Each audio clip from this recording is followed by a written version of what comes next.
Napasmado ang bunganga. Beep, beep, beep, beep, beep. Ang tagalupa na viral ang mukha. Bip, bip, bip, bip, bip. Bumibip, bip, bip, bip, bip, bip, bip, bip, bip, bip, bip, bip na ba? Ang lahat.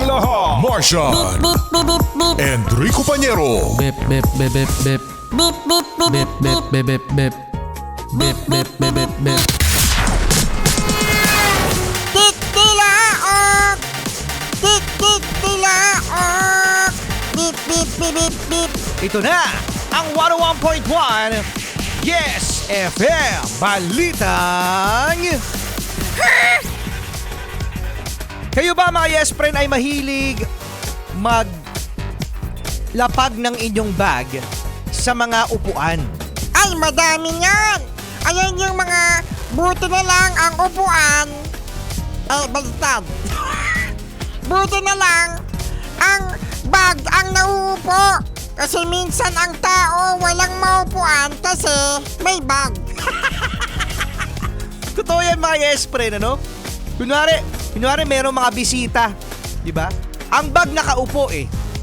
So minsan may darating na ibang tao, pagkatapos maghahanap yan ng mauupuan. Tapos makikita ng mga bisita, ay, wala akong maupuan. Kasi may bag.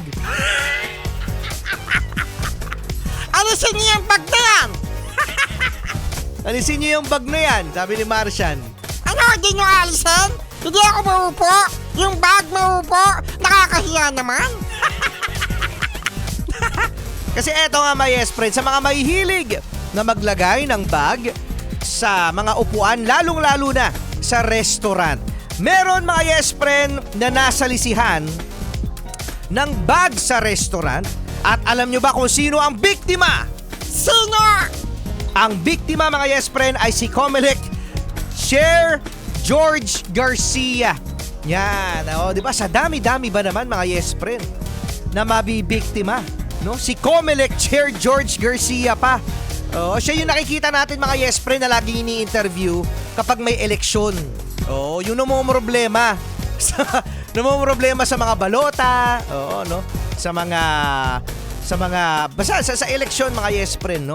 So ngayon mga Yes Friend, naaresto naman ang suspect. Buti na lang Talaga.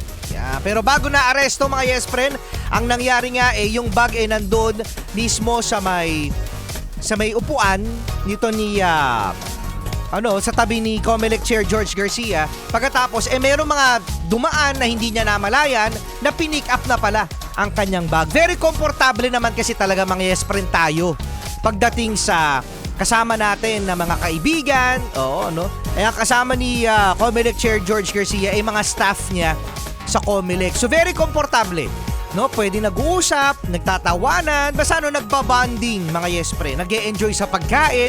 Kaya minsan, hindi mo mamamalayan na may nawawala na pala sa'yo. At buti na lang talaga. Merong CCTV kung saan nakita ang pagmumukha ng magnanakaw. At alam nyo ba kung ilan ang mga magnanakaw mga Yes Friend? Ilan? 7. Ay, dami. Oo, madami talaga, no? Madami talaga. At alam nyo ba mga Yes Friend, nung nahuli ang isang suspect, di naman sa 7, no? Isa pa lang nahuhuli. Leader to leader. At sinabi ng mga otoridad ng pulis, mga Yes Friend, na labas-pasok siya sa kulungan. Bakit kasi nakakalabas? Yun nga. Alam nyo, eto talaga yung nakakainis, no? Yung nakakalabas kasi ng kulungan. Lagi na lang talaga yung nare-report sa mga balita na may record may record yung nagnakaw, may record na rin yung nanakit, may record na rin yung mga may ginawang hindi maganda. Bakit sila nakakawala? Alam mo ba kung bakit? Bakit, Martian? Para makagawa ulit ng masama. Di ba marami sa frustrate talaga ako. Sorry, na-frustrate ako sa mga kriminal na nakakalabas at nakakagawa ulit ng hindi maganda. May problema! Ang batas natin, ang pag-i-implement mga Yes Friend. Kaya paulit-ulit na lang na nangyayari ang mga ganyan. Safe naman ang Pilipinas ngayon, no? Mas safe na yun. Oh, sige. Safe daw, safe. Call, I took no time with